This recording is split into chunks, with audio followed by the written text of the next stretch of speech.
episode number 225. Are these comics going to make good film and television shows? We have the Avengers number 24, and we have Space Ghost number 11. Let's check them out right now.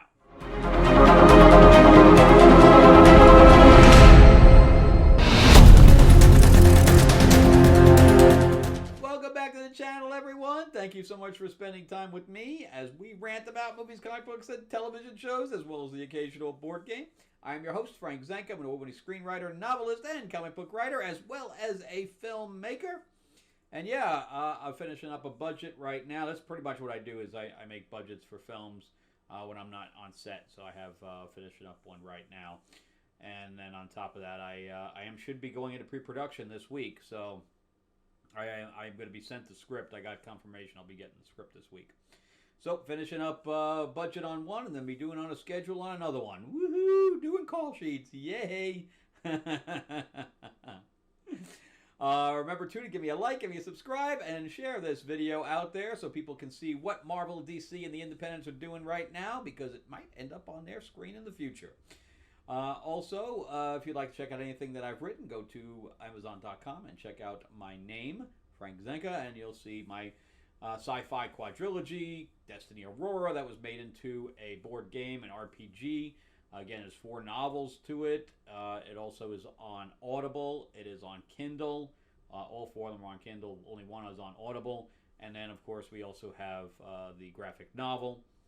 Tales of Ravenor, the Iron Witch is my fantasy book, good for YA as well. And I'm working on a new book and a new comic called Fairy Tales of Terror. It's going to be fun. All right, so let's jump into Avengers number 24 by Jed MacKay.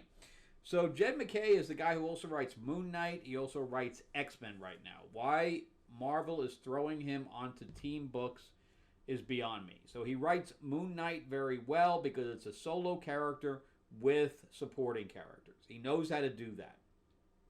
However, when you give him a team book, he's lost. He is completely lost. He has the same problem with Avengers he has on X-Men.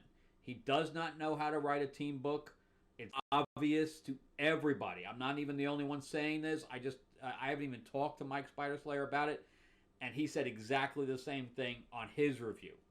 So we're in agreement. Except I don't think he's dropping his. I'm dropping it. I was waiting for the Black Cat storyline to be over, and this is my last one. I'm done. So, really all the team books. I'm not really collecting anything. I'm doing West Coast Avengers. I'm gonna take that to 6, and I'm dropping that one too. So I dropped Justice League. It's just that team books are not written well at this point. I'm not sure why. So this is a very strange book. You have Grandmaster made some kind of a deal or is playing some kind of game with this other guy, and they hired Black Cat, and Kang hired Black Cat to steal something. And the deal was that she was going to do a heist with her father, so he brought her in. He brought the father in from a different time zone or a timeline. And I don't think that he's supposed to know it's her. And they're escaping in the last one with what they got. It made the Avengers look like a bunch of idiots, by the way. So they bring outside, and there's a full armada outside. Now, why they need to steal anything when they have that kind of firepower outside makes no sense to me. Just say, hey, give it to me or I'm going to destroy you. Yeah, I don't know. Why you got to sneak around? I don't understand it. So you have like literally a armada battle going on outside. And again, this makes absolutely zero sense. So here you have the Grand Master with this other dude who he made the bet with. It looks like Cobra Commander. I don't even know what his name is. Anyway, but the artwork is pretty good in here. I mean, look at that splash page there of the Avengers with Kang and Black Cat. It's good. Now, why is the Black Cat in space? She's just out of her element, but because Jed MacKay was writing Black Cat, he likes to throw shit together. You're probably better off bringing Moon Knight in here. except he's got a lot of problems of his own. But yeah, I don't like seeing Kang like in human form. I think he should always be like that. But I guess he can put holograms over himself because he did the same thing with Black Cat, where she had this dress on, but suddenly she was not in her uniform after that. I do like the fact that Storm is on the team because I'm a big Storm fan, but it's just not enough for me. And I know everybody thinks the Storm book is so good. I don't like that one either. But anyway, there's Black Cat with her dad, and she's getting thrown around. I guess Kang has this gold ball wall. I don't know. Again, the artwork's good. That's about the extent of it. But anyway, they're on Kang's ship, and they were destroying the entire city. So the Avengers were trying to get everybody off the city and evacuate. So they sent them all, or a bunch of them, to Kang's ship. And he's like, what the hell's going on? Somehow they were able to teleport them. I'm not sure how. And then the Avengers teleport in there as well. Again, not sure how. I don't know what technology they're using just to teleport into a ship. Not to mention they're teleported all those people in there. What if they teleport them accidentally into part of the control systems? That's a really nice laid out page. I like that. It's very dynamic. And it's too bad, too, that the Scarlet Witch series is so bad, too. Everything is so bad at Marvel. It's crazy. And Alex Segura is writing a new Star Wars. They're finally making it after Jedi. It took them, 4 years to figure out that putting it into Empire was a bad idea. So I might pick that up. The artwork looks good. But Segura is kind of a hit and miss for me. I really like his Dick Tracy.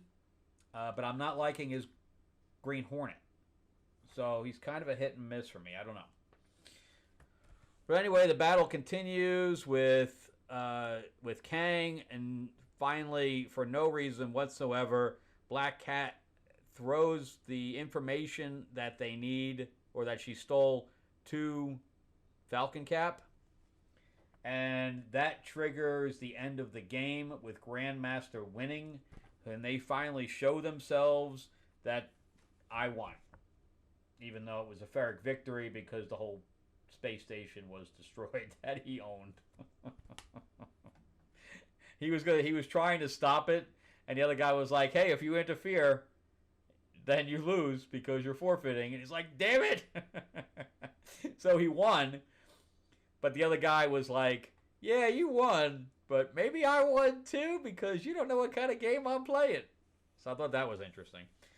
But anyway, her and her father ended up getting thrown aside there, and he tells her that he knows who she is, and he tells her he's proud of her, and then he disappears. And that's supposed to be the feelie of this one, and that's the end of that. And that is the end of my run with this book. Bye-bye, Avengers. It's true, because I don't think there's been a good run of the Avengers for many, many years. Many years. Alright, so let's jump into Space Ghost by Dynamite Comics. This is by David Pepose. He's written all 11 issues so far. There hasn't been any guest writers or guest artists at this point. And I really, really like... This is my favorite book. When it comes out, I've been reading it digitally because this is I think 2 weeks old because Diamond is all messed up. But we had the last issue was with Space Spectre, who ended up being Jace from a different timeline where he was older, and he warned them that there was bad stuff coming, and he was unable to complete his mission to stop Professor Ibril or whatever else from launching the thing he launched, because he went and saved Jan. So over all these 10 issues prior to this, he was fighting some different monster or villain. And that becomes important over this. So whatever the the time thing that Jace came out of as Space Spectre, at the end of the last one, Zorak came through. Now, Jace had, as a child or a 10-year-old or whatever, he had a big problem because he thought he killed Zorak and he had PTSD from that. But we realize now that Zorak is not dead, and Eibel is here to make him an offer an offer he can't refuse. Hey, I'm over here with you with Zorak. I'm making you an offer now. This is how it's gonna go. So Zorak's like, I'm gonna kill you, okay?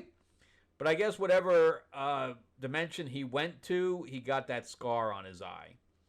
And he's like, yeah, you could kill me, but how about I tell you where Space Ghost lives, and you can go get your revenge. And he's like, I'm not going up against Space Ghost by myself.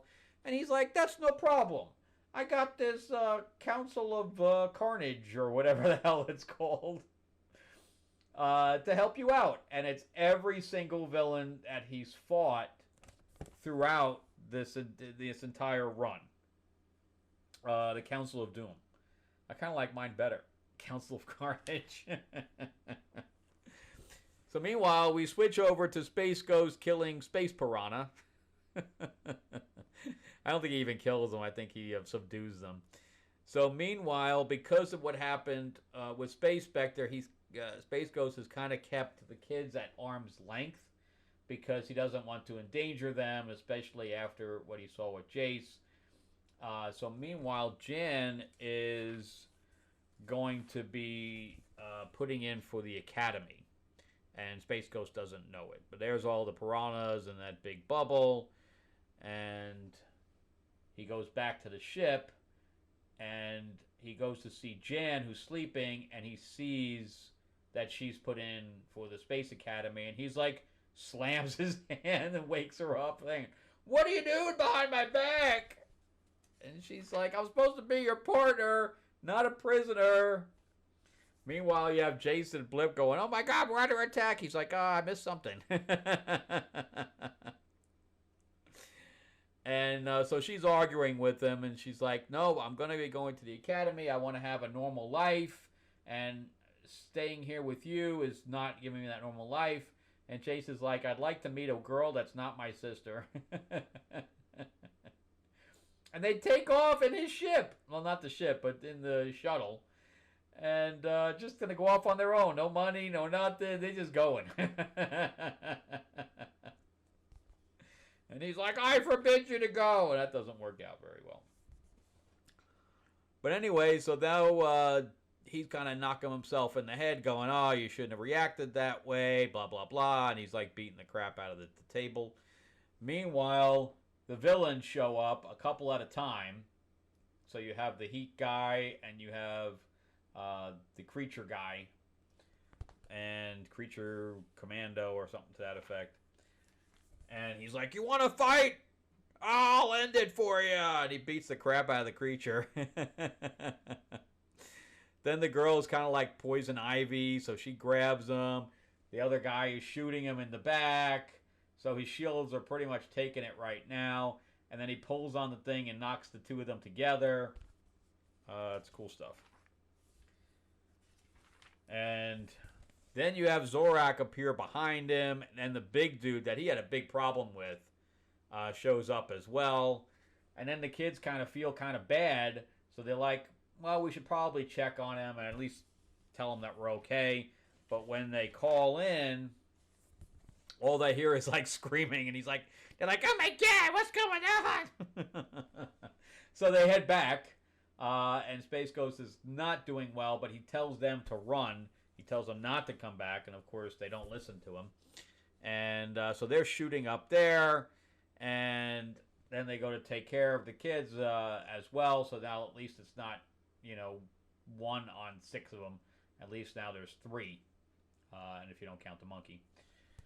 But yeah, so there's a whole lot of blasting going on. And then the other guy, Zoltar or whatever, he just creates this seismic shift in the whole thing. And all the rocks are falling. And he could have killed them all. But the other guy puts a shield up. and makes them survive, but they end up capturing Blip in a flower and protecting him with the flower. Meanwhile, he's unconscious and they kind of are hiding at this point. But they're like, we have to go find them. They're just children. Really good stuff. I mean, really good stuff. This is when I saw all the villains come back, I'm like, wow, this is like a Batman book. We see, Bane all break all the guys out and they're fighting them all, and or like Hush, where they're all showing up. It's good stuff, man. So let's do a recap. Space Ghost number 11. I would love to see a Space Ghost movie. There's plenty of. This is more like a one and done type of series where it's like each issue has. This one continues, but for most of the part, they end each issue. Was only one other one where that continued into 2 issues, which I really wish would continued into 3. But yeah, you can definitely piece together a good movie out of what's here. And then Avengers. No, this is shit. This is complete garbage. So, unfortunately. All right, well, that's it for me. Thank you guys so much for watching. I greatly appreciate it. Remember, give me a like, give me a thumbs up if you can. And if you can't subscribe, please do. Ring that bell, ding, ding. And please share this video out there so you could, other people can see what Marvel and DC and the Independents are doing right now, so they can see what might be coming to their screen in the future. Also, if you'd like to read anything that I've written, go to Amazon.com and just type in my name and check that stuff out as well. All right, thanks for watching, guys. Have an awesome week. All right, bye-bye.